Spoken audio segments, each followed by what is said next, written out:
உலகில்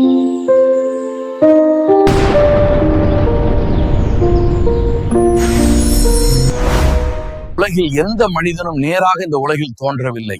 ஒவ்வொருவரும் ஒரு தாயின் கர்ப்பப்பையில் வளர்ந்துதான் வந்தார்கள். அதனால் கர்ப்பப்பை என்பது உடல் உறுப்பு அல்ல, மனித வாழ்க்கையின் முதல் வாசல். ஆணுக்கு உழைப்பின் வலிமை கொடுத்தார், பெண்ணுக்கு உயிரை சுமக்கும் வலிமை கொடுத்தார். ஒருவர் காக்கிறார், மற்றவர் உருவாக்குகிறார். இருவரும் சேர்ந்தால்தான் குடும்பம் முழுமை பெறுகிறது. இன்று கடவுள் மனிதனை நேரடியாக படைக்கவில்லை, ஒரு தாயின் கற்பத்தில் வைத்துதான் உலகிற்கு அனுப்புகிறார். அதாவது தனது படைப்பு பணியில் பெண்ணை கூட்டாளியாக்கி இருக்கிறார். ஒரு கர்ப்பிணி பெண் நடக்கும் போது அவள் மட்டும் நடக்கவில்லை, ஒரு புதிய வாழ்க்கை உலகத்தை நோக்கி வரிக்கொண்டிருக்கிறது.